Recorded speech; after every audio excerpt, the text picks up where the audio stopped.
Guy. Yep. What the fuck did you just do?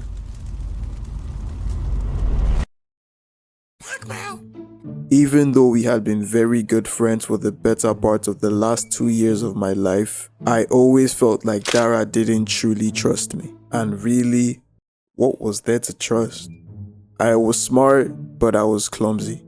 I was fun to be around, but at other times, I could also be very unstable. There was always some kind of antic every other time that we linked up, and as much as I knew that we enjoyed spending time together, I couldn't help but feel that I was always getting Dara into trouble.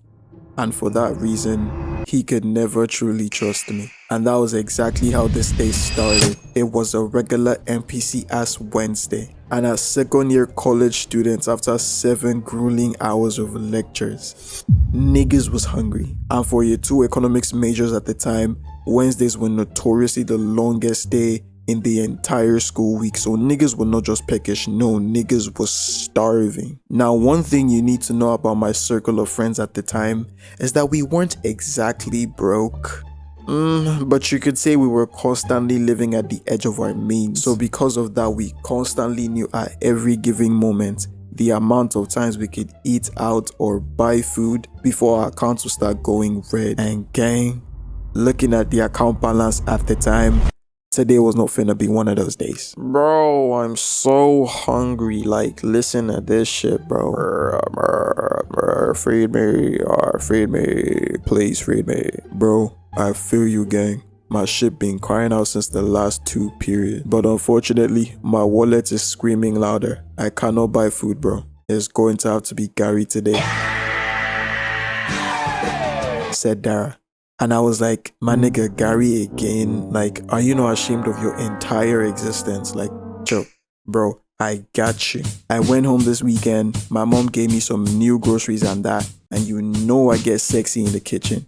Allow me to treat you right and whip up something good for the both of us. But this was where the tensions began to uprise. Because like I said, we were really good friends and we hung out very often. But Dara usually drew the line at coming back to my room. And that was because of my roommate Joel, okay?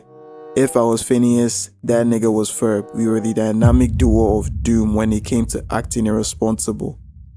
And at this point, we had gotten Dara involved in so many of our antics that he knew exactly what he was signing up for by coming back to my dorm room. And today of all days, he just wasn't finna participate in none of that bullshit. So, he put his foot down. My nigga, as much as I appreciate the gesture, I think I'll be going back to my place. Every single time I pull up to your hostel, niggas is always getting down to some dumb shit. No thanks. And as much as I could see the sense in what Dara was saying, I also knew that eating Gary again for dinner for the 3rd time in a row this week would be catastrophic to his entire digestive system. And as someone who had good eats back in my dorm, I was just looking out for bro, you know?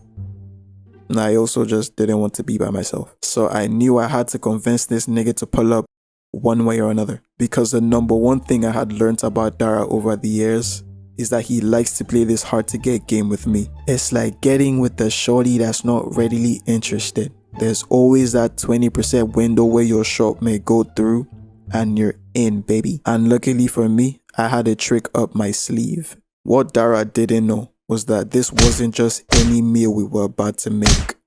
I had been home over the weekend and my mom had finally taught me her secret recipe to her special green spicy ofada sauce. And if you're Nigerian or tapped into Nigerian culture, you would know. Waving the prospect of a meal like this to a Yoruba boy like Dara, it's like waving a bone in front of a dog. Because Yoruba niggas love their spicy ofada sauce. Something lit up in his eyes then when I told him what I was about to cook up.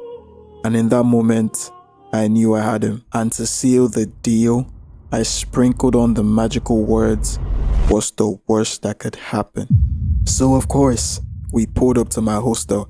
And once we got to my room, it was like walking into the bando, the literal trap. Because one thing I forgot to mention was that aside from my roommate Joel, I had 2 other roommates and 5 other temporary stragglers who pulled up at different times to hang out, smoke weed, and just vibe for extended periods of time, which over time just kind of contributed to the general vibe of the room, because it's kind of hard to keep your room clean when there's just 9 niggas on and off pulling up to this room made for 4. And one other thing about my hostel is that we had some of the poorest construction in the entire school, and so our chairs tended to break really quickly, and the last standing chair in the entire room was Joel's chair, which, with an accumulation of dried sweat, bodily secretions, and other terrible hygiene just applied to this chair on a daily basis, that shit was more like a thorn of despair. Like, niggas would much rather stand than sit on Joel's chair. So I guess you could say at this point, Dara's holistic experience of my room wasn't really 5-star. And very quickly, he was changing his mind about staying. But you need to remember, the hard part was getting him to come to my room in the first place. Convincing him to stay would be a piece of cake, okay? My nickname wasn't the Waffler for nothing. So to keep him invested, I showed him the goods. Alright nigga, check it. 1 pound of fresh chicken and 1 pound of spicy green Ofada peppers. All grade A, fresh from my supplier. You can smell it if you like. Fuck. This nigga's legit. I told you, bro. Literal bone to a dog. This nigga could not resist the good stuff. Alright, nigga. If we doing this shit, let's do it quickly. I don't want to spend any more time in your fuck-ass hostel than I need to. Said Dara. And I'm like, bro, you have my word, dog. Nothing is going to go wrong. Literally in and out. And so we get to the kitchenette, which is one of the only 2 kitchenettes in my entire hostel. And it wasn't really in the best of shapes, but at least it was decently clean.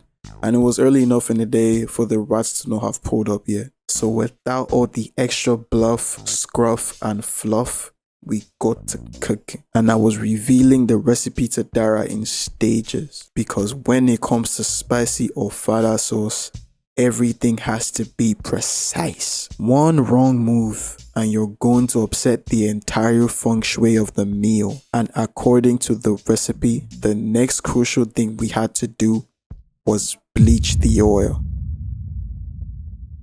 Nigga, I think we should just leave the oil red as it is. I would not mind, he said. And I'm like, nah bro, trust me.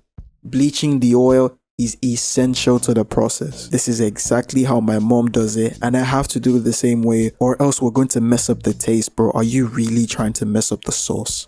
Bro, all that shit about your mom, mad boring. Okay, I just have a bad feeling about this. Like, I don't think this is how this is meant to go. Relax, bro. You've always been lightweight. See? Problem solved. We're good. Whatever, bro. Just make sure you're checking that shit. Bro, I'm a professional, nigga. Like, I've seen my mom do this like 1.5 times. So while we waited for the oil to bleach, me and Dara stood outside and talked about my failing relationship life. A fairly common topic of discussion when we linked up, because somehow my relationship life was either really good or just at the brink of failure. And that was exactly how I became friends with Dara 2 years earlier, my first year of uni. He was the nigga that got me through my struggling relationship life. And right now I was paying him back the favor, getting him out of the struggles of hunger. And that was how we were. Damn near best friends without the label. And even though I was a very complicated person and at other times downright irresponsible, I had a feeling that despite all the complaining that he did when we were together, somewhere deep down, Dara actually thought I was an okay guy. And this just happened to be one of those moments where I would finally get to show him that I'm capable of not messing shit up every single time we link up. And with everything going well on track to make one of our favorite meals, today was looking like redemption day. Well, until we remembered the oil! And there we were once again. In common fashion, something had gone wrong. You see, one thing you need to know about bleaching red oil is that the color doesn't just disappear. It turns into a smoke bomb with an endless supply. And at this point, the entire kitchenette and all the surrounding areas are filled with smoke, slowly spreading around to the rest of the floor. Bro, just turn it off. Just turn it off. I got you. So at this point, the oil is completely bleached.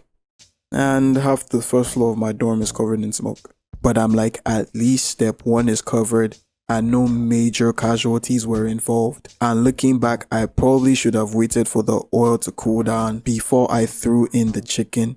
But you know what they say about hindsight? That shit is 2020. Guy. Yep. What the fuck did you just do?